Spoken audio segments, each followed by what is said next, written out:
course, in a Ferrari. Alongside him and a little further back, in second position, fastest on the grid. There he is, second on the line there, Nelson Piquet. Third fastest, Patrick Tambay in the second Ferrari. Fourth, Alain Prost, the quickest Renault. Then Riccardo Patrese, fifth fastest in the Brabham. Sixth fastest, Eddie Cheever in the Renault. Then, well up and higher than ever before, Manfred Winkelhock, the German in the ATS, followed by Andrea De Cesaris in the Alfa Romeo, who, as James said, went off today, but is perfectly okay. Elio De Angelis is ninth fastest on the grid in the Lotus Renault. He had trouble and was going to refuel, but is not now going to do so because he's out in the spare car. And refueling is going to be really interesting in this race because we're expecting at least 6 teams to go in to refuel about halfway through the race, and that will be 12 cars. So there they are on the left at the front in the Scarlet Ferrari, René Arnoux. Behind him, Nelson Piquet. Behind Arnoux in third fastest place, Patrick Tambay. And of course, this is what the Italians have come to see, the two Ferraris up front. In fourth fastest position, Alain Prost, the winner of the French Grand Prix. Then Riccardo Patrese in the white and blue Brabham Turbo. Alongside Patrese is Eddie Cheever. Then, just in your picture, the ATS of Manfred Winkelhock. He had trouble in the warm-up today and wasn't able to go out because of turbocharger trouble, and it's 60 laps to go. And left on the line is Nelson Piquet. Right at the beginning of the race, Nelson Piquet is left on the line, and straight up to the front go the two Ferraris of René Arnoux and Patrick Tambay. And with them, the Renault, and now Riccardo Patrese trying to go through. Well, already drama at the beginning of the San Marino Grand Prix with Riccardo Patrese in third place. Nelson Piquet is being pushed away from the line, but the brilliant Brazilian, of whom we expected so much, has really got a challenge now. He's got to fight his way up through the field against terrific odds with the two Ferraris way out in front. Riccardo Patrese in third place, and the Renault of Alain Prost in fourth position as they come through on lap 1 in this 60-lap race. There is Derek Warwick, who has had endless trouble in the turbocharged Tolman in practice, but qualified nevertheless in 14th position. You see Michele Alboreto, Keke Rosberg, and now this is the order then, the two Ferraris. You see them, and Niki Lauda is going through well. He did much better in the warm-up today than he did in practice yesterday. And it's Arnoux, Tambay, Patrese, Prost, and that looks like Andrea De Cesaris. Indeed it is, as they come through at the end of the first lap. It's going to be turbocharged cars all the way, and as they come out of the right-hander, which leads into the start and finish straight in this 3.1-mile circuit, it is René Arnoux leading, Tambay third, Patrese fourth, Prost is in fifth position, Prost is fourth, De Cesaris fifth, then Winkelhock is in sixth position, and coming up to try and take him, Elio De Angelis in the Lotus Renault. So the two Ferraris. Yes, strange shame about Nelson Piquet being left on the grid. He did in fact get away, although he received, we understand, a push start, so that may bring him up for some discussion as to the validity of that. But he's half a lap down. But Patrese has stepped into his role and is pressuring Tambay, and in the meantime Arnoux looks quite comfortable at the front. He's got a little bit of a lead. Patrese is looking for a way around Tambay there. And as they go up from the Aqua Minerale, you can see the lead that René Arnoux is building up, and Patrese in third position, the Italian in the Brabham-BMW, who won at Monaco in a Brabham Ford last year, is really starting to crowd Patrick Tambay. Prost is still fourth. There is Andrea De Cesaris in fifth position. So the turbocharged cars are, as we expected, dominating. All these cars are going to be coming in to make refueling stops. And there is Prost in trouble already. Prost is in trouble. Yeah, that looks like an engine blow, yes. Or is that Cheever? That looks like Eddie Cheever. Eddie Cheever looks like...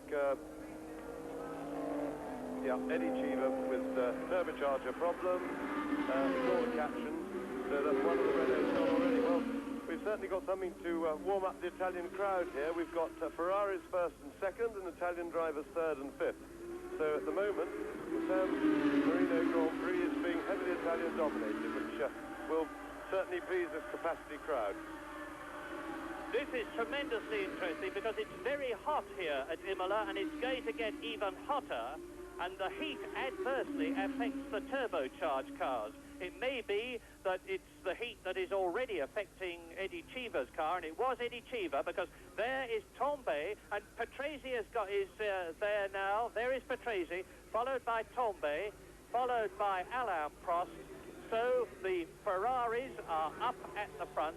René Arnoux you see leading. Now, I wonder, as Eddie Cheever comes into the pits, is Riccardo Patrese, who now has the hopes of the Brabham-BMW team resting on his shoulders, going to be able to catch and pass René Arnoux as he got past Patrick Tambay? Well, let's see. The Brabham streaking away. This is lap 2. It's a 60-lap race.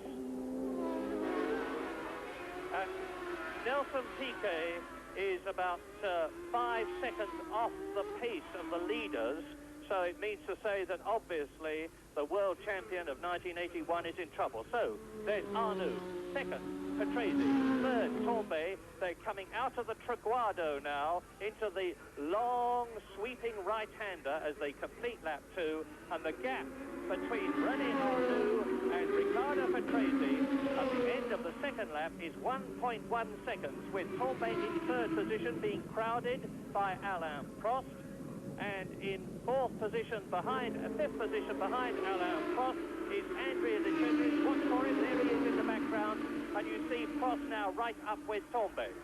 And between the first and the fourth cars, with Alain Prost trying really hard, crawling all over Patrick Tambay's car, it's 2.7 seconds. Up to the Rettifilio, into Toussaint, the left-hander, and at this point, they're doing nearly 180 miles an hour as they go down into second gear, accelerate away. So on this, the third lap, in the lead, René Arnoux. In second place, behind Arnoux is Riccardo Patrese. In third position is Patrick Tambay. In fourth place is Alain Prost. In fifth position, it is Andrea De Cesaris. And in sixth place, it is Mauro Baldi. Seventh is world champion Keke Rosberg and the leading non-turbocharged car.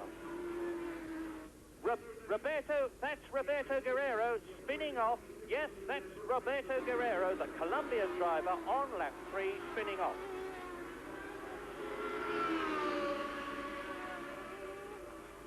Prost now, look, you see, and there is Andrea De Cesaris. So, as we expected in the opening stages of this 1983 San Marino Grand Prix, as they come through to complete this lap, over the line is Arnoux, then Patrese, then Tambay, then Prost. There's a bit of a gap, and the gap between the first and second cars, and that is Roberto Guerrero's Theodore, and that's a marshal, incidentally, standing there in the helmet, not Roberto Guerrero. And the gap is down to 0.8 seconds between the race leader, René Arnoux, who is leading for the second time, and you can see the gap between the third and fourth cars for yourself. It's virtually nothing, a car's length. René Arnoux leading the San Marino Grand Prix now, as he did last year, except that he has changed allegiance from that make, the Renault of Alain Prost, to the Ferrari team from Modena. And in fifth position, as you see, Andrea De Cesaris. In sixth position, Mauro Baldi. So it's turbocharged cars first to sixth, then Keke Rosberg is in seventh place. Eighth is Winkelhock. Ninth is De Angelis. 10th is Nigel Mansell. In 11th position is Niki Lauda, and in 12th place, Michele Alboreto. And John Watson, for the record, is in 16th place, just one behind Derek Warwick, who is 15th in the turbocharged Tolman, probably feeling his way around the circuit after all the problems that he had in practicing. And my goodness, he had plenty. And the battle continues. Now we are on lap 5. Yes, Patrese's finally whittled down that lead. He's now right on Arnoux's tail. Be interesting to see now as they go away down the long straight just who's got the power advantage, because Patrese will be in the slipstream of the Ferrari, but he's making very little impression and there's no doubt that the Ferrari engine is really fabulous. They are possibly the only team with a turbocharged engine that has real reliability that they can speak of at the moment, although certainly the others are improving. BMW getting their engine a lot better. And Prost dropped back a little bit from Tambay, who's now settled in, and it looks like these four, with the Cesaris lurking in the background, are really in a class of their own, because they've dropped, they've already pulled over 10 seconds on Mauro Baldi in the second of the turbocharged Alphas, and they're going away pretty effectively from the rest of the field. They're building up plenty of lead already to be able to cover their pit stops, and the normally aspirated cars, the Cosworth engine cars, are really going to be struggling here at this power circuit. It's very significant that the Brabham is much improved from the French Grand Prix, because between France and here, the team, and there's Patrese goes through and takes the lead, and that was what we expected Nelson Piquet to be doing had he not been left. And I was saying that the Brabham is much improved, as you see it on the replay. Riccardo Patrese, lap 6, takes the lead from René Arnoux, and Patrick Tambay and Alain Prost are still fighting as they come through to complete the lap.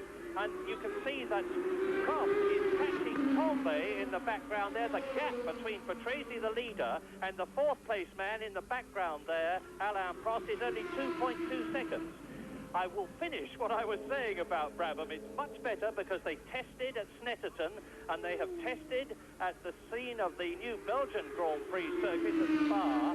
They tested for handling at Snetterton, they tested the engine at Spa, and they are now happy that the car handles as well as the old Brabham with the Ford engine. And it's getting very, very close, because it's still in 5th position, Andrea de Cesaris. It's still in 6th position, Mauro Baldi. This is lap 7. Yes, Patrese is looking very comfortable now. He's pulling a little bit of a lead, and I would think that Alain Prost in 4th place will now begin to be feeling in a bit of a hurry, a bit of a pressure to get past Tambay and set about Arnoux before Patrese gets away in the Brabham, because he's undoubtedly looking a little bit superior. 29-year-old Riccardo Patrese, who comes from Padova, although he lives in Monte Carlo, and there is one Grand Prix victory behind him, that at Monte Carlo last year. This is his 85th Grand Prix, most of which have been in the Arrows car, but he transferred to Brabham BMW last year, and Brabham Ford he actually won with the Cosworth engine at Monaco. He's completing the lap. You can see the interval now as he's coming up to catch and lap Johnny Cicotto, the Venezuelan driver in the Theodore team. That's number 34, the ex-double motorcycle world champion Johnny Cicotto is going to be gobbled up soon by Riccardo Patrese, and that's what the numbers, incidentally, on the bottom of the screen mean. Patrese goes through. There's Arnoux, Tambay number 27, the Frenchman in the Ferrari, who won the German Grand Prix last year after his teammate Didier Pironi had been injured, and we hope we're going to be seeing Pironi back in racing, but that's the position on this lap. Well, good example of courteous driving by Johnny Cicotto, who is exactly as one would expect, although he's not experienced in car racing. With his considerable experience on bikes, he knows not to get in the way, unlike a number of the more amateur backmarkers we get. And you see Rosberg has moved up into 6th place, leading the normally aspirated brigade of Ford engine cars, as he has done a lot. But Cicotto has really been most impressive this season so far, in his first season in Formula One motor racing, and I would say that he has a very big future. There's Patrese. This is the new Brabham with the BMW engine, and of course these cars are all totally different from last year's cars because they have flat bottoms, no skirts, they don't hold the road nearly as well. They're on half tank of fuel, all these cars, and Riccardo Patrese, who is in the lead, that is number 6, is going to come in and refuel on lap 34 or lap 36. It'll probably be lap 34. now that Piquet is effectively out of the running. Piquet's in 18th place, incidentally, and we are now on lap 9 in this 60-lap race, as René Arnoux is fighting his way back. Neither Tambay nor Prost are dropping back, and lap 10, of course, which is 2 after this, will represent 1/6 distance. They're up to the Rettifiglio in 5th gear, travelling at about 170 miles an hour. Then they go down through the box into the left-hander at the Tosa, on their way down towards the Piratella, plunging into the Acqua Minerale, which is an artificial chicane put in to slow down. There they are, right, left, right, the Acqua Minerale. 3rd gear, up into 4th gear, sprinting uphill to the highest point on the circuit at the Variante Alta. So there you are. There's Patrese, Arnoux, Tambay. 28, of course, is Patrick Tambay. 27 is Patrick Tambay. 28 is René Arnoux. In the lead, car number 6, Riccardo Patrese. And in 4th position, the distinctive yellow, black, red and white Renault. And there it is of Alain Prost, winner of the French Grand Prix. Now, all these drivers have won Grand Prix. Patrese in the lead, won at Monaco. In 2nd position, Arnoux has won several Grand Prix. Tambay won in Germany last year. And, of course, Prost has won, 6 Grand Prix now.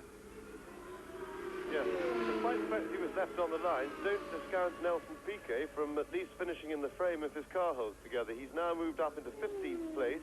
He's just cleared a gaggle of back markers, and he is certainly keeping pace with the leaders, albeit 40 seconds behind. And if he can get a clear run, his biggest problem is that he's in amongst the traffic. But having said that, with his BMW turbocharged engine, amongst mostly Cosworth-powered cars where he is at the moment in the field, he should be able to get through the traffic reasonably effectively, and he's certainly going well where he is.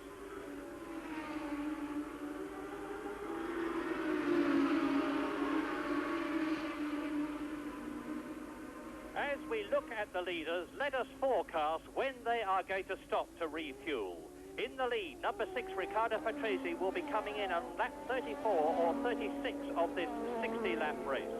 In 2nd place, René Arnoux, that is car number 28, and so good is the Ferrari security that frankly we don't know, but it's got to be at around half distance.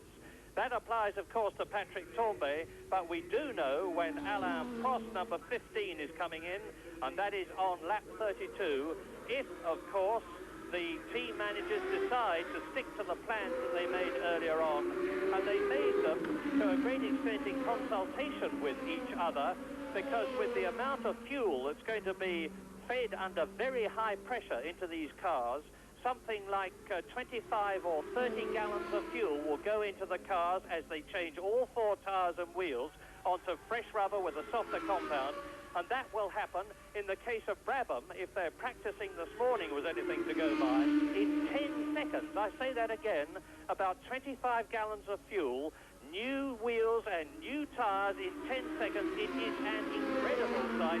Ferrari were taking longer this morning. They were taking about 14 seconds. And Renault are in the field, in the ball game there in terms of those times. And that is René Arnoux on lap 11 in this 60-lap San Marino Grand Prix. Patrese is leading. Arnoux is 2nd. Tambay is 3rd. Prost is 4th. Chichezeris is 5th. Rosberg leading the non-turbo-charged brigade in his Williams Ford car is in 6th place. And up into 14th place, we haven't seen him, and we won't see him for a while, I suspect.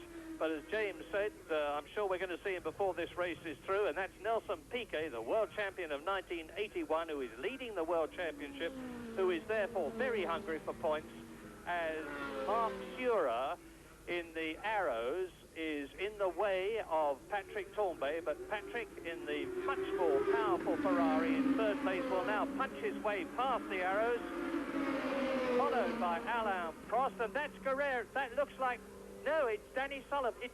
It's Alboreto. Alboreto out of the race. We can't see the car. sure enough, the distinctive helmet of Michele Alboreto in the Tyrrell out of the race on lap 12, and Alboreto was in 11th place. And that means to say that Mansell moves up into 11th place, Watson moves up into 12th place, Nelson Piquet moves up into 13th place, and there's a long way to go in this heat-sapping race, particularly as far as the turbos are concerned.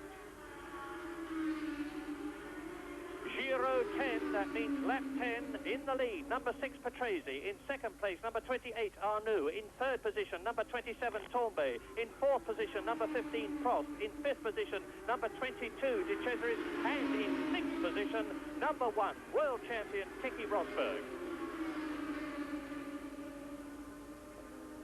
Well, because, of course, Mark Surer held up Tambay, and there's Tambay fairly flying. And he's increased the gap between himself and Prost a bit. Prost was probably held up by Mark Surer, but I have little doubt that Patrick Tambay, who was virtually written off by Formula One some years ago, when he went away to drive in Can-Am, having previously driven for the McLaren team, then made his return to Grand Prix racing. And is this somebody? Well, there, I'm just trying, it's Niki Lauda. That's Lauda out. Well, I don't know why we're not getting shots of the cars. It almost looks as though these drivers are walking round from what we're seeing of them. But anyway, Niki Lauda, the world champion of 1975 and 1977, out of the San Marino Grand Prix on lap 13, and he was in 9th position. Obviously, I don't know the reason any more than you do, but there are the leaders. Yeah, we seem to have a fairly static situation up front. There's a little bit of a gap opened, as Murray said, because Mark Surer held up Tambay for half a lap when he was lapping him. That looks like one of the Theodores. Yes, that's Johnny Cecotto in the pits. We can't see why, but they don't seem to be in a big panic, so that looks reasonably terminal. But as I was saying, up front we've got a pretty static situation. The cars seem very evenly matched. Patrese seems unable to get away at all from Arnoux.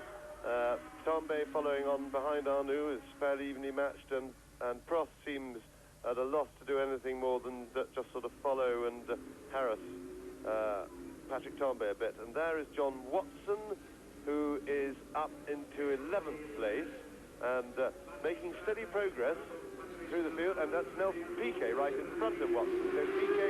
So Piquet's got past Watson, but Piquet's progress is not quite as rapid as I expected or as it was. I think he slowed down. He may possibly have gone very hard on his tyres and got them a little bit hot, because he was certainly going better a few laps ago, and as I say, his progress has now ceased. Anyway, back to the leaders, and if this situation holds, then we're going to have a very exciting pit stop situation, because we're going to have to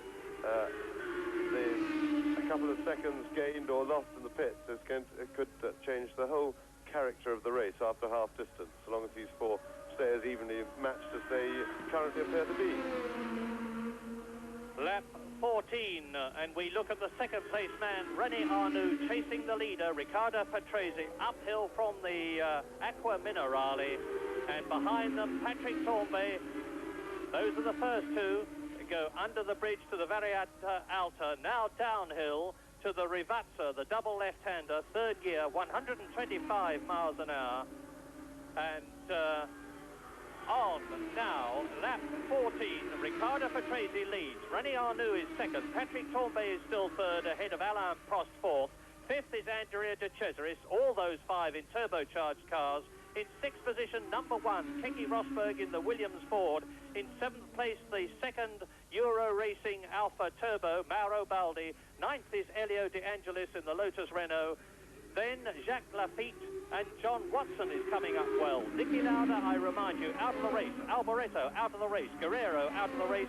So is Eddie Cheever. And Nelson Piquet is fairly charging up through the field and is now in 10th position. Lap 15, you see the lap 13, Giro 13 positions there. And Arnoux with the Italian crowd waving him on. They are literally agog with excitement, wanting to see a Ferrari win. René Arnoux, who drove so brilliantly last year, is now holding that second position behind Riccardo Patrese in the very much improved Brabham, and that looks like Nelson Piquet. Is it Nelson Piquet? No, it's Jacques Lafitte going through. That's Jacques Lafitte, who is in 9th position, the man who's finished in the points in every Grand Prix, all 3 of them so far this year. And there is Elio De Angelis, number 11, chasing Mauro Baldi. That's a Euro Racing Alpha, the red and white car. And number 11 is De Angelis, whose engine blew in the warm-up period. He was due to refuel. He's on brand new Pirelli tyres, which have been redesigned and much improved since the French Grand Prix. And De Angelis is now going through without a refueling stop, where he had originally intended to come in on lap 29. And he's chasing Mauro Baldi, who is in 7th place, just off the leaderboard. Arnoux and Tambay. And Patrese is building up a lead now, no doubt about it. They are on lap 16 in this 60-lap race, and Patrick Tambay is fastest, 1:36.2, and that compares with Pironi's lap record last year of 1:35.04 in the skirted Ferrari. And Patrick Tambay had pulled well clear of Alain Prost. And it really does look as though Renault, who had such terrible luck last year with engine after engine blowing up, and who had hoped by virtue of the fact that they introduced turbos to Grand Prix racing to get an advantage over the competition, have lost that advantage, because now the Brabham turbos seem to be faster and more reliable. Certainly the Ferraris are more reliable and are now faster. There's the 2nd place man and the 3rd place man. Lap 16, René Arnoux. There is Patrese leading, and René Arnoux has got Patrick Tambay coming up behind him. And at one time, not so very long ago, Tambay was a good 3 seconds behind his teammate, René Arnoux. 2 Frenchmen in the Italian Ferrari team. Giro 15 on your screens, and we're now on Giro 16, lap 16, with 6 Patrese, 28 Arnoux, 27 Tambay, 15 Prost, 22 De Cesaris, 1 Keke Rosberg, 23 Baldi, and then number 11, who is Elio De Angelis. That is the order as Tambay crosses the line to complete his 16th lap out of 60. Yes, good effort by Elio De Angelis, because it's not always easy to jump straight into a spare car. His engine, in fact, or his turbocharger, blew up on the warming up lap for the race, so he had to come into the pits. He got the car around to the pits and jump into a spare car, and it's pretty unsettling making a switch. And although the spare car obviously is set up as near enough exactly the same as the race car, they're never quite the same, and you're obviously more familiar with the car that you've qualified in. But whether he'll be able to go the distance, because that particular car, the spare car he's driving, is not set up and equipped for refueling. On the other hand, I would think that we will have a job having enough fuel in it to go the distance, but we will see. There's Patrese, and he has just lapped, as you saw, Manfred Winkelhock in the ATS BMW, the German. He's in 20th position. So Patrese is going through the field. Now Arnoux is taking Winkelhock as Patrese brakes hard, goes into the left-hander there. He's at the Rivazza, which is a 125-mile-an-hour course. Now he comes into the Traguardo, which is right, left, left, right, into the straight to complete his 17th lap out of 60, leading René Arnoux, Patrick Tambay, Alain Prost, De Cesaris in the Alpha, number 22, number 1, Keke Rosberg. And where is Nelson Piquet now? The answer is he's in 10th position. Piquet, who was left on the line at the start, has come up through the field. He's in 10th place. We haven't seen him on the screen at all. Patrick Tambay has now got ahead of Manfred Winkelhock, who is 20th. And there is Alain Prost in comparative terms, and I do emphasize the word comparative, struggling along behind the 2 Ferraris and the sole Brabham BMW there of Riccardo Patrese. Patrese, an enormous amount of Grand Prix experience. I would very much doubt that he would be making a mistake. He will know what the position is. Gordon Murray, the designer and team manager of the Brabham team, will be giving him very calm and deliberate instructions from the pits. This man who's won a Grand Prix, finished in second place 4 times, who's finished third twice, and who was actually the world champion in kart racing as long ago as 1973 and 74. Riccardo Patrese then, and this is lap 18 out of 60, leading Arnoux second, Tambay third, Prost fourth, De Cesaris fifth, Rosberg sixth, De Angelis seventh, Baldi is in 8th position, 9th is Lafitte, 10th is Piquet, 11th is John Watson, 12th is Mansell, and in 13th place, still going strong, Derek Warwick. Patrese crosses the line. The gap between himself and the second place man, René Arnoux, is 3.2 seconds. And there you saw Patrick Tambay, and that is Prost. There's Tambay, number 27. Here is Prost. And all these 4 are pulling away now. Alain Prost is some 14 or 15 seconds ahead of... no, he's now 20 seconds ahead of Andrea De Cesaris, who is in 5th position. And we wait now as Piquet moves up into 9th position. I can tell you from our lap chart, although you don't see him. So the Brabham BMWs there of Patrese and to be seen Nelson Piquet are in 1st and 9th position. And I would have expected Nelson Piquet to be the fastest man on the circuit. But now that he's got past the tail-enders and midfield men from his last away start, he's got the hard job of catching the quick men at the front. Do you notice a lot of difference, James, when you're getting past the tail-enders and the midfield men, and then you've got the problem of getting past the quick ones? Yes, well, certainly. I mean, of course, it's always a problem to overtake, and Piquet's got Baldi and De Angelis in his sights. Now, he's not far behind them. Then he's got a big gap, so he'll be, once he can dispose of them, he'll be well happy to have a clear track in front of him to set about it. But in fact, well, he was certainly in the early stages of the race the quickest man on the circuit, because he was holding pace with the leaders as well as passing people. But since he got sort of out of the traffic, he seems to have slowed down a bit relatively, and I think maybe with all the flurry and scurry of getting left on the line, that he may have gone just a little bit hard and got his tyres a little bit hot, because this could happen. The weather, the track will be getting hotter and hotter. It's a beautiful day here for watching, but pretty hot for the drivers out there and pretty hot for the cars. And the tyre temperatures go higher and higher, and of course when the tyres reach a certain point, and then they start to lose adhesion. Patrese.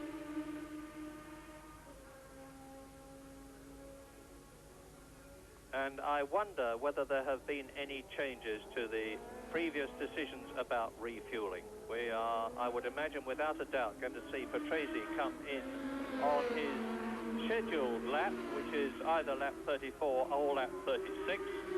Alain Prost is due to come in about that time. And that could well change the course of the race, because if anybody does anything wrong, and there are at least, believe it or not, 10 men working on each car when they refuel. The Brabham has got inbuilt power jacks, which are operated by air pressure, unlike the other cars, all of which will have hand lift jacks, one at the back and one at the front. So there's men to operate the jacks. There are at least there's 2 men on each wheel. Ferrari have got a most incredible drill where one man removes the nut, and there is René Arnoux. René Arnoux into the pits. Now, this is going to be the first tyre change, just as I was talking about it. René Arnoux on lap 21 in 2nd place. You see the fuel in, you see the identically garbed Ferrari mechanics. Up go the pneumatic spanners to indicate that down go the jacks, out comes the fuel line, off goes René Arnoux. You see 16 seconds, it depends when you take it. I made it 17.4. That was interesting in that the fuel appeared to be the longest section of the stop. I noticed that all four corner men, the mechanic, when he's changed the wheel, in order to indicate that his corner is ready to go, he raises his pneumatic wheel hammer above his head, and they were all finished before the fuel line came off. So there is René Arnoux. Now he is on fresh tyres. He'll be taking a lap or two to get those warmed up, so he'll be slithering about a little bit, getting the feel of them, because the car always feels rather different when you've just put a new set of tyres on. But that was, I wonder, I can't see any obvious tactics there, but that was a very early fuel stop, so Arnoux is now running at more than half tank full. René Arnoux, as you see, rejoins in fourth position. He was passed by Tambay, his teammate. He was passed by Prost. And so, now, on lap 21, with René Arnoux having refueled his Ferrari, Riccardo Patrese is leading. Patrick Tambay is in second place. In third position is Alain Prost. Fourth is René Arnoux. Fifth is De Cesaris. Sixth is Keke Rosberg, and in seventh place behind Keke Rosberg, De Angelis. Then eighth, Baldi. Up to ninth position, Piquet. 10th is John Watson. 11th is Mansell. Down to 12th place has gone Lafitte. Still in 13th is Derek Warwick, and in 14th place, Chico Serra. Well, Patrese is nowhere in the World Championship at the moment, but he's out front there. But with Riccardo Patrese leading in the Brabham-BMW from Patrick Tambay's Ferrari and the Renault of Alain Prost. Well, we can pick the race up once again now with our commentators James Hunt and Murray Walker. And now, on lap 28, it is that man, Riccardo Patrese, leading, Patrick Tambay second, Prost is third, so it is Brabham-BMW, Ferrari, Renault. In fourth position, it's Andrea De Cesaris in the Alfa, in fifth position, and there is Prost into the pits. Right, now you can see the difference, and you can see the seconds ticking away. René Arnoux took 16 seconds. Alain Prost is, or was, in third position. The hoses are clear. The jacks go out and away. In 16.4 seconds goes Alain Prost, who was, as I say, in third position when he came into the pits. He was a long way ahead of Andrea De Cesaris. So De Cesaris will still be fourth, and Alain Prost is holding his third position. And like René Arnoux, Alain Prost is on fresh tyres. René Arnoux on fresh Goodyear tyres, Alain Prost on fresh Michelin tyres. There is Patrick Tambay, who has yet to come in and must surely come in very soon to make his pit stop, because this is lap 28, and his teammate René Arnoux went in 7 laps ago on lap 21. So let's watch very closely. Patrick Tambay and De Cesaris has stopped in the pit. We haven't seen it, but De Cesaris, who was in fourth position, came into the pits, and that will therefore affect his race position. As we look down on John Watson now, as Patrese comes up to take the Nigel Mansell. Mansell is in 12th position, so Patrese has lapped Mansell, who is 12th, and he is about to lap John Watson, who is in 11th place. That's Keke Rosberg, who is 5th now, because he's ahead of Andrea De Cesaris as a result of the Italian and the Alfa Romeo going into the pits. And we are looking at the battle between John Watson, who is 11th, and Nigel Mansell, who is in 12th position. Off goes Cecotto. Cecotto has gone out of the race. This is a bad race for Theodore, because now on lap 29, Johnny Cecotto, the Venezuelan, goes off but drives on mysteriously. I think he's just parking the car safely. Yes, can't work out what he's doing. I think he may be spun. And Alain Prost, pit stop was pretty good. He lost only the one position to René Arnoux, and that's so their pit stops were of a similar length actually stopped, and the result's the same because he has rejoined something like 6 seconds behind René Arnoux, which is about where they had been relatively until Arnoux stopped. So no real change out of the first 2 pit stops that we've seen, but we still have the 2 front men, Riccardo Patrese, who we see here leading the race. He has yet to stop, and so of course is Patrick Tambay, and a big pressure moment for both of their pit crews.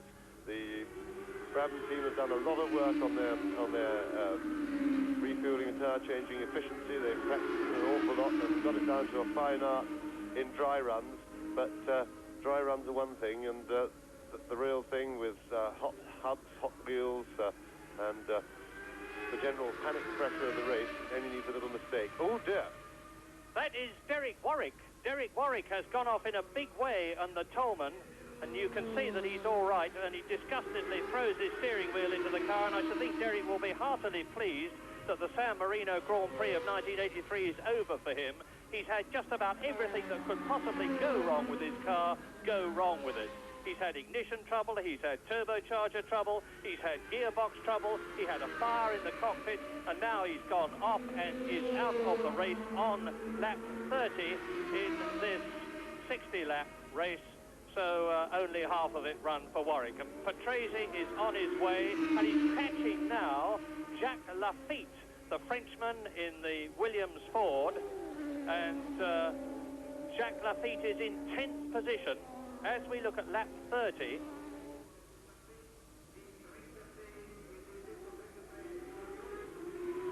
There's Patrese. Now let's see how the turbocharged Brabham goes compared with the great Jacques Lafitte's Williams, and the answer is very well indeed, because they're coming through now, as far as Piquet is concerned, to complete his 30th lap. It's not going to be very long now before he comes in to make his pit stop, I'm sure. Another couple of laps or so. And look at the gap he's pulled out between himself and Jacques Lafitte, therefore, who has been lapped in 10th position. And as we look at Patrese on lap 31, into the pits comes Nigel Mansell. Now, this is interesting. This is the first time that the John Player Special Team have made a pit stop in Grand Prix, and they've got a gravity-fed fuel system as opposed to the pressurized systems of all the other teams, and it looks like a pretty good stop. Well, it's as good as the others. 16.4 seconds for Nigel Mansell, 16.4 seconds, exactly the same as Alain Prost, a whisker slower than that of René Arnoux, and he did it on lap 31.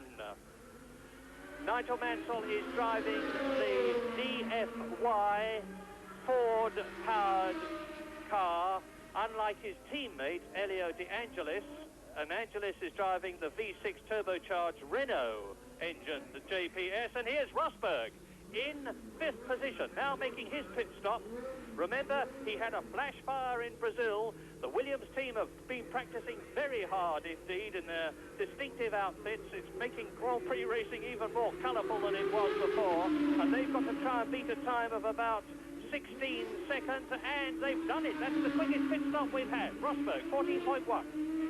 Yes, terrific stop by the Williams team at last, because they had a wheel not seat right in France when they did their stop, and that's the first totally successful one that they've done, and how well they did it. In fact, it could have been a little bit quicker. I think everybody was ready, and Rosberg was a little bit slow away.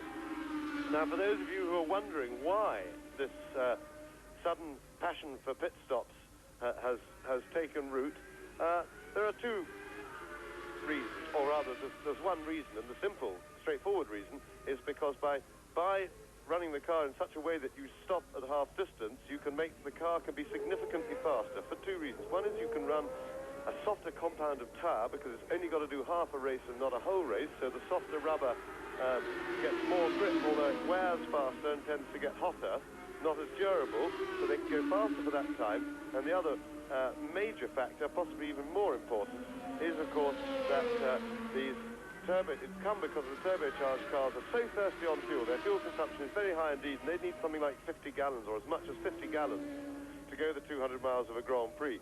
And the cars with that amount of weight, it increases the weight of the car by over 50% again when you put 50 gallons of fuel in.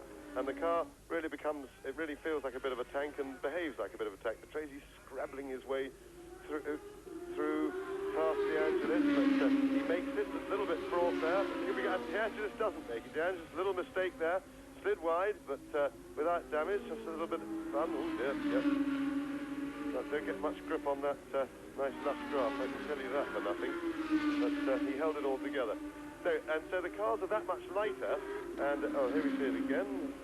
Action replay for the crowd, and right beside. And Patrick Tambay is just coming into the pits. Here is Patrick Tambay. Let's see how Ferrari are doing it. We haven't got our little clock in the corner. There it goes. You see, no panic, nice and cool and calm. That's the way to do it. And a very quick one. We got one wheel still struggling on the left front. Oh, and they were nearly finished after about 11 seconds, and then a bit of a slow one with the right front wheel there on Tambay. But still 15 seconds, that's as good as anybody, and that should keep Patrick Tambay well up there.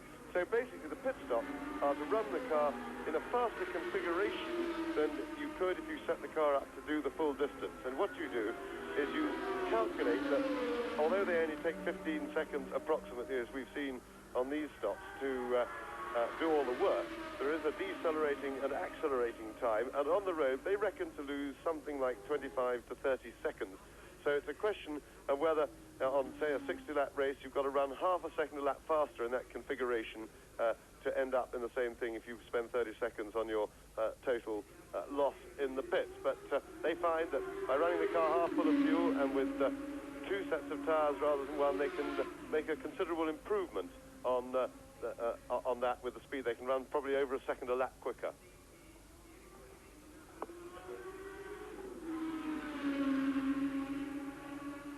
You are looking at the 1981 world champion Nelson Piquet. The race has been transformed. The Brazilian who got away last after not starting properly is now coming up through the field, and that's Mauro Baldi stopping, and you'll notice that they are refueling.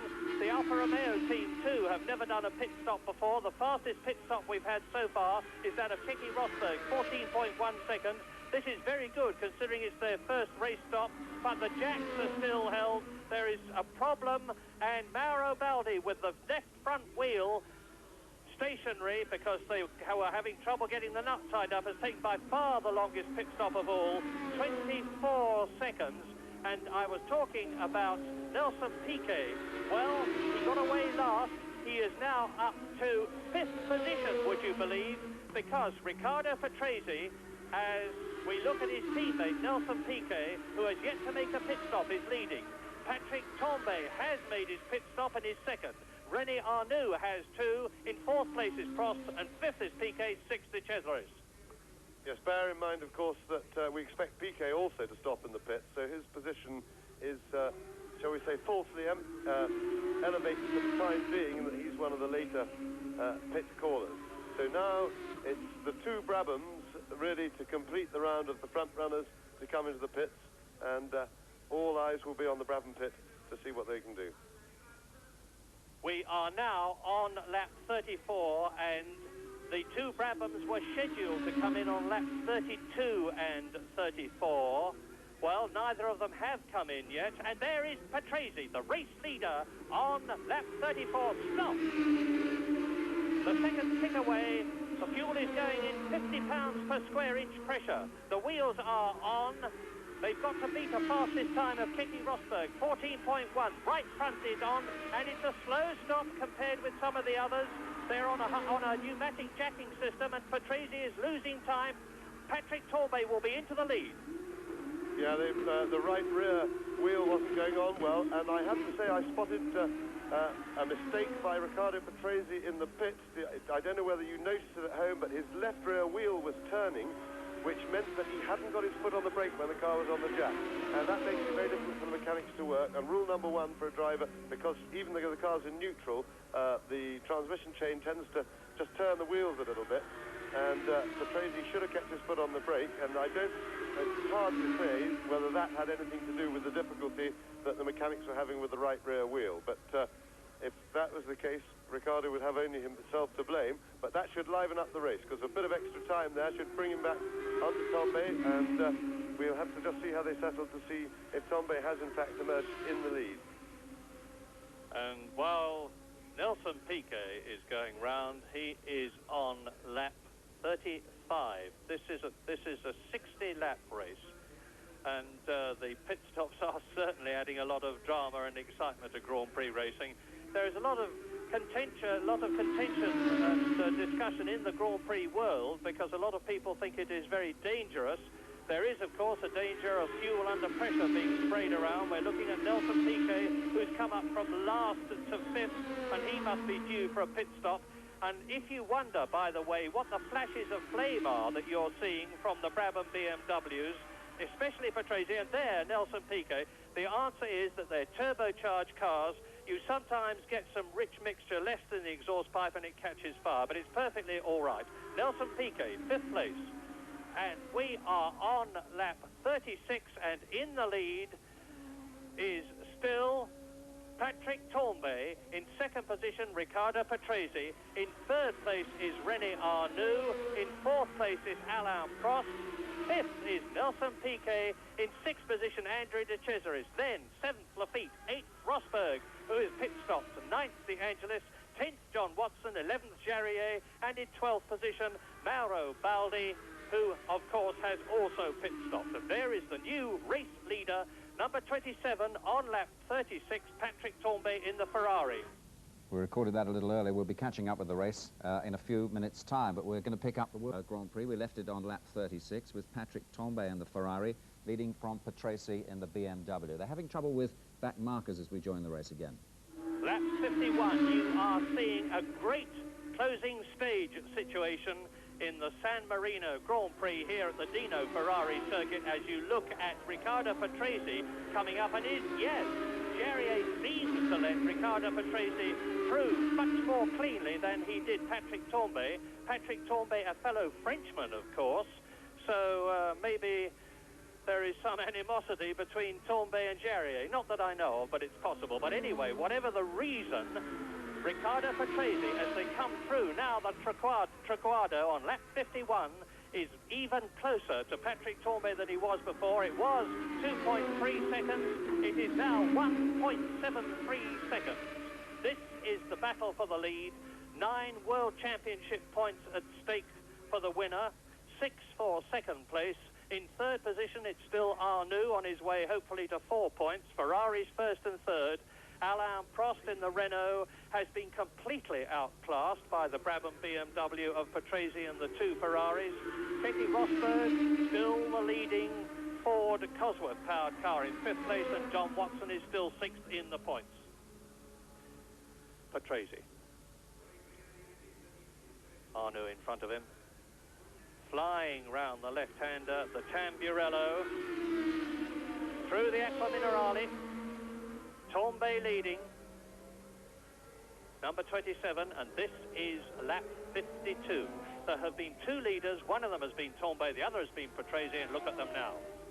Well, Patrick Tambay is certainly not settled to try and play a blocking game, because he's giving it absolutely rock all as well. Both drivers really giving it everything they've got, and that's not easy to do at this stage on a hot day when they've been going for something like nearly an hour and a half in cockpit temperatures, one would guess, of something like 120, 130 degrees with this heat, and probably lost something like 6 or 7 pounds or anything up to 10 pounds in liquid through sweat, through sheer hard work. The G-forces these cars generate means they are very, very hard physically to drive, and the drivers had to be very fit, and to produce this sort of superhuman effort at the end of a Grand Prix, well, is really, I suppose it's the result of adrenaline.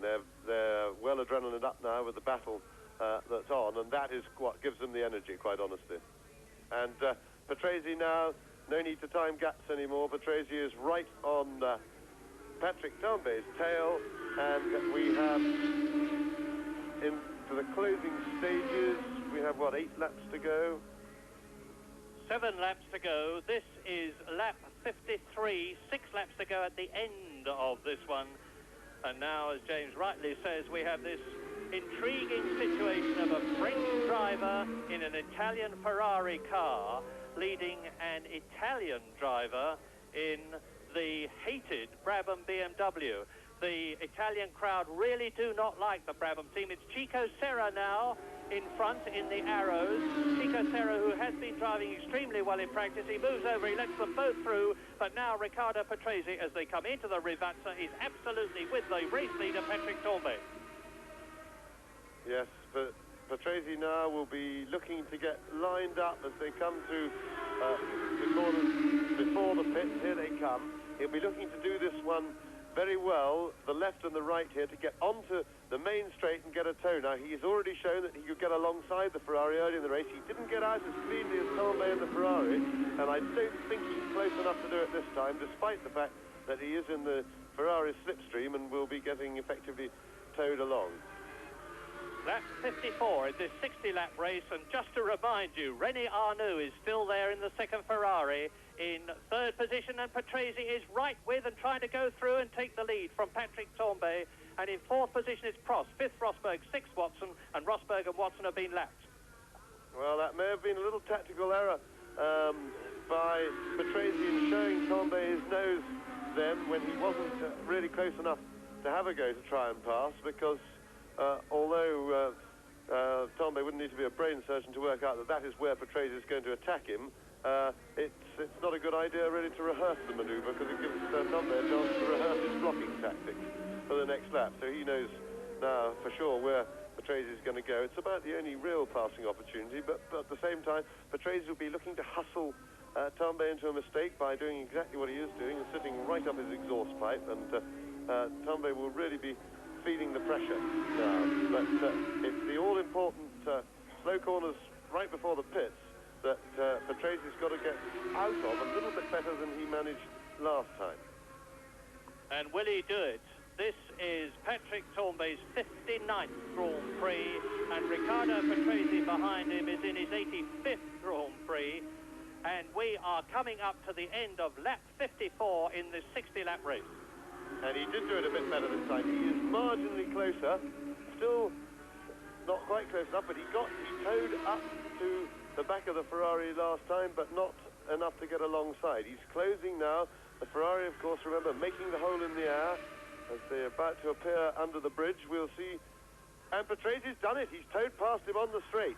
And so that was a pity we missed that, but obviously the Brabham got into the draft, and Patrese having a little celebratory twitch, no problem there. That wasn't a mistake. He was just giving a bit of exuberance on the throttle to put the back out. Now he's in the lead, and well pleased he should be. Heading now, he's only got to stand up, and the car's got to hold together to win this race, because he's quicker than Tambay, and Tambay really should have no reply. But Tambay is not giving out. Patrese! Oh dear, that's a terrible mistake by Patrese. Only got to stand up, I said, and I have to say that looked like a real bit of Italian temperament from Riccardo Patrese, and the crowd have indeed confirmed that they prefer cars to people, because they've gone wild with delight, which is also fairly standard in their normal sporting behaviour. But here we see it again. Patrese, now he gets off the line onto the marbles and straight off, and that was really just a terrible mistake by Patrese. He obviously his concentration was at fault. That little twitch that I said was exuberance and celebratory when he went through before looked like I'm afraid he just got completely overexcited, or so it would appear. I mean, one has to bear in mind always the possibility that something could have gone with the car, and that's René Arnoux stopped on the circuit. We can't see why. He seems to be trying to get it started again. Well, what an incredible finish, because this is really going to blow the San Marino Grand Prix wide open. René Arnoux seemingly out of the race, and now Patrick Tambay leads, and that means to say that up to second place will come Prost. Up to third position will come Keke Rosberg, fourth John Watson, fifth Mauro Baldi, and sixth Mark Sura in the arrows in the points again, as René Arnoux joins Patrese's Brabham-BMW in the dead car park. And thank heavens Patrese is perfectly all right, which shows how very, very strong modern Grand Prix cars are. We are on lap 56 out of 60, and the new and seemingly permanent race leader is Patrick Tambay. Is Arnoux coming back? Yes. Yes, well, it looks as if Arnoux had a spin at the same corner that Riccardo Patrese went off at, and there have been reports of the circuit breaking up, and I think it's probably fair to say that that corner may have got a little bit slippery, because it's probably more than a coincidence that they both went off there. But bearing that in mind, Tambay kept it on the island, other people haven't gone off there, and still that doesn't excuse Riccardo Patrese, because as I was so unpathetically saying, all he had to do was stand up to win. He was not under pressure to go streaking away from Tambay. He knew he was quicker than than the Ferrari, and all he had to do, his only job was to keep it pointing in the right direction and on the island, and he failed to do that. A great shame, because he'd driven a wonderful race up till that point, had a bit of a tardy pit stop, which put him out of the lead that he'd worked so hard for, but really that was absolutely unforgivable, because, as I say, all he had to do was take it steady and keep it on the road. And Patrick Tambay, the race leader, on his way to his second Grand Prix win in 2 years, having won at the Hockenheim in Germany last year, is now about 50 seconds ahead of Alain Prost, who is the new second-place man. René Arnoux is going well, and Patrick Tambay, and there's is that a Ferrari enthusiast, or is somebody showing the red flag? I think it's an enthusiast whose enthusiasm has overcome him. And there goes Tambay past the car of Patrese. He is now on lap 57, and the race order is Tambay leading. Prost is in second place. In third position is René Arnoux now. In fourth place is Keke Rosberg. In fifth place is John Watson. In sixth place, Mauro Baldi. And the race leader, and with only a couple of laps to go at the end of this one, surely the race winner, Patrick Tambay, is closing up to Jacques Lafitte and Nigel Mansell, both of them in Ford Cosworth-powered cars. Jacques Lafitte is in the Williams, and he is in 8th position now, and Nigel Mansell is in 12th place and over the line into his 58th lap. So there's the 58th, the 59th, the 60th laps to go for the man that you're looking at. Prince Charming, they call him.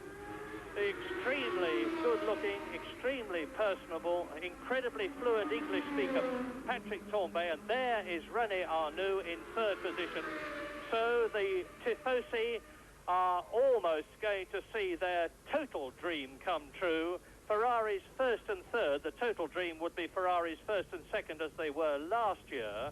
But last year, the Formula One constructor driver teams and the British team withdrew from the San Marino Grand Prix for political reasons, and the opposition that Ferrari had was nothing like as great as it had this year here today.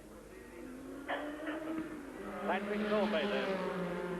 Well, it's going to have been a superb drive. 27 Tambay leads, 15 Prost second, 28 Arnoux third, 1 Rosberg fourth, 7 Watson fifth, 23 Baldi sixth, 29 Sura seventh, and in 8th position was they've got number 6 Patrese. Well, he may be on laps, but he's not going to be doing any more. He's well and truly out of the race, as is his teammate Nelson Piquet. And Nigel Mansell and Keke Rosberg are having a dust-up on the circuit. But Nigel Mansell, of course, is a full lap behind Keke Rosberg, behind Lafitte, as Tambay goes through. He's now on his 59th lap out of 60.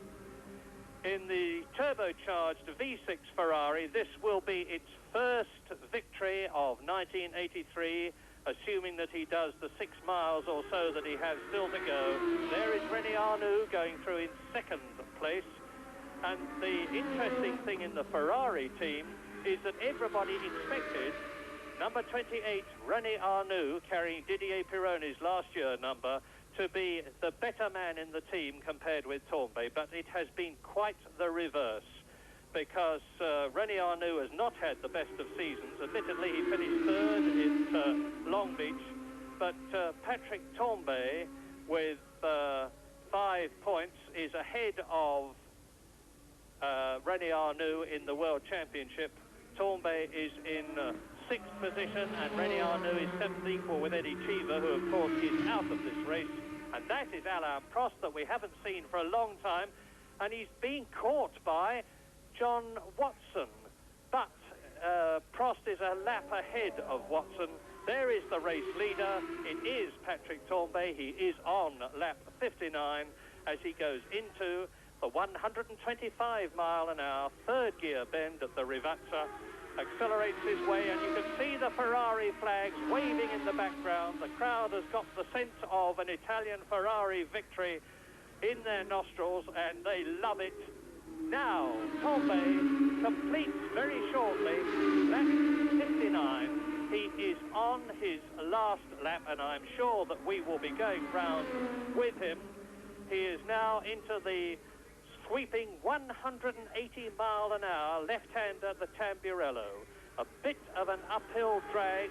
The Rettifilio, fifth gear. There's Arnoux in third position behind Prost, and that's Nigel Mansell spinning, and he's recovered the car. He just gives it a light tap, and you see that there's no rear wing. He seems to have lost the rear wing of his car, and Patrick Tambay is now up the Rettifilio for the last time. Yeah, that's a very nasty thing to happen indeed. The loss of the rear wing. There you are, you see. No adhesion at all at the back, and a very elegant little pirouette.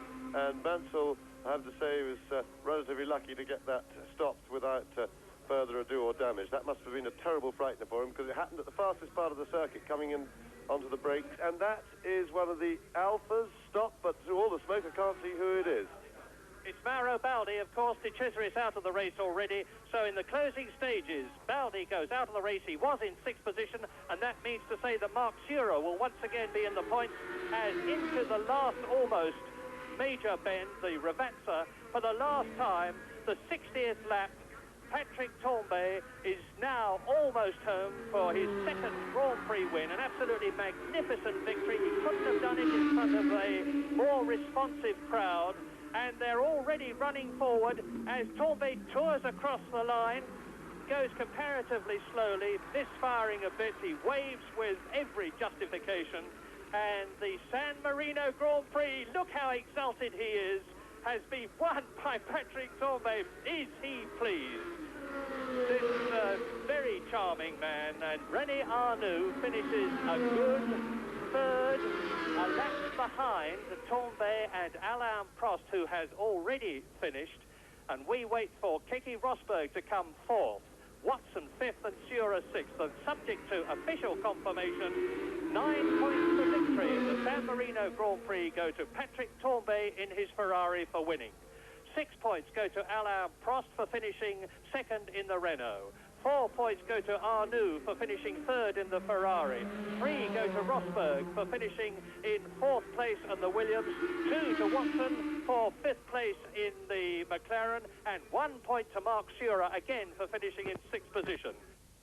Which means the World Championship now looks like this. Alain Prost second place moves him up to joint leadership with Nelson Piquet, who of course had a bad day today. Tambay's win pushes him very much into the reckoning there in third place. John Watson drops a place, although he got 2 points today. Lauda in fifth. René Arnoux moves.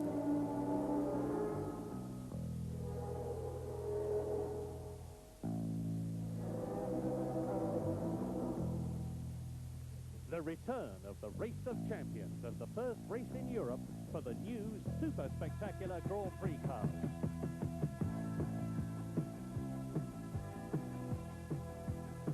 Yes, here at the superb Brands Hatch circuit, the new flat-bottomed Grand Prix cars make their European debut. And it's going to be an enthralling battle for victory between the 1.5-litre turbocharged cars, the Ferrari, the JPS Renault, the Brabham-BMW and the new Spirit Honda, and the 3-litre Ford Cosworth-powered Williams, Marlboro, Tyrrell, March, Ligier, Arrows and Theodore cars, plus the return of 1980 world champion Alan Jones. And the man who dominated practice is world champion Keke Rosberg in his Tag Williams, with René Arnoux Ferrari second, Alan Jones a magnificent third in his Arrows, and Long Beach winner John Watson fourth, Roberto Guerrero fifth in his Theodore, Danny Sullivan sixth in the Tyrrell, and seventh Brian Henton back to Formula One in a Theodore. Mansell eighth in his first drive in a JPS Turbo Renault, Raul Barcel ninth, Hector Ribac the Mexican 10th in a Brabham-BMW. Chico Serra 11th, Stefan Johansson 12th after blowing 2 engines, and newcomer Frenchman Jean-Louis Schlesser 13th. But even before today's Race of Champions, there's been plenty of spectacle. Yesterday in Formula Ford practice, something to excite anyone.